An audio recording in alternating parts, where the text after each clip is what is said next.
Сарымсақ аламыз, ет. Ең негізгісі ет. Жаңағы еттен осынша фарш шықты. Қазір бұны мен котлет пісірамыз.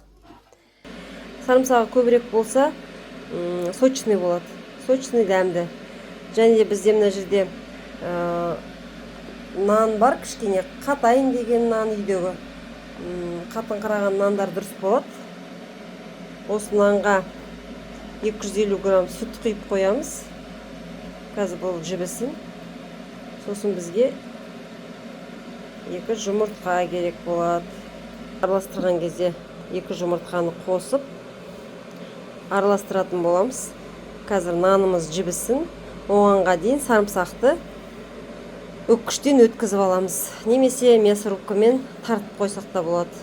Немесе блендермен араластыра салады. Өздеріңіздің қолдарыңызда не бар, сонымен жасайсыздар. Мынау бізде міне гарнир болады. Бұның ішінде тыква бар, кабачок және цветная капуста дейді. Себебі бұндай затты гарнирға алатынымыз.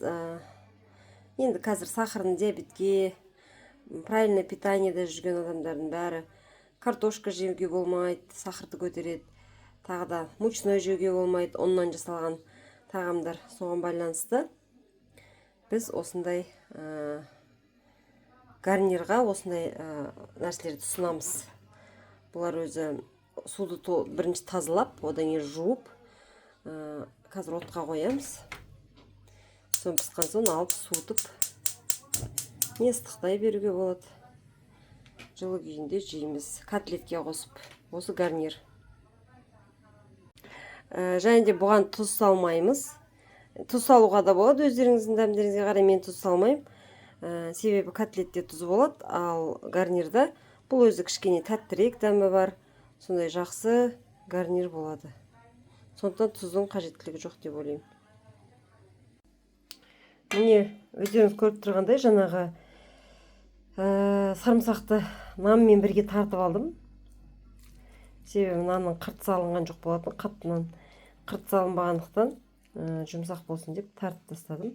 Етпен бірге осылай болады. Бұған енді 2 жұмыртқаны салып, кішкене міне айран, жарты кесе айран құйып араластырамыз. Бір кисломолочный продукт. Сметана болады жарты кесене, 2 қасық сметана салсаңыздар, өте дәмді болады, сочный болады.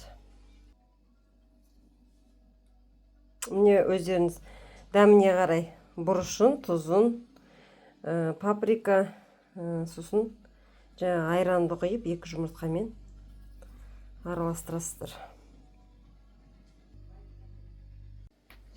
Не котлет болса араластырып, күштілеп қойасыздар. 10-15 минутқа. Бұл тыну керек, демалу керек. Сосын домалақ жасап, қазір духовкаға салатын боламыз. Жарт етпейміз, духовкаға саламыз. Қолға жабыспайды. Не, вообще қолға жабыспайды. Осындай котлет шығады, бір 10-15 минут қойсаңыздар, жаңағы тынады ғой. Содан кейін осылай форма жасап, духовкаға саласыздар. 180 градуста жарты сағатқа.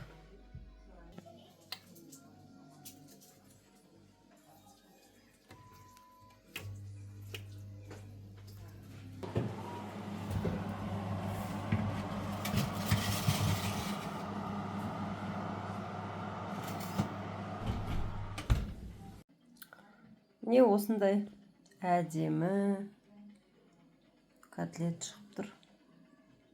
Гарниріне өздеріңіз қалауларыңыз бойынша қоясыздар. Астарыңыз дәмді болсын.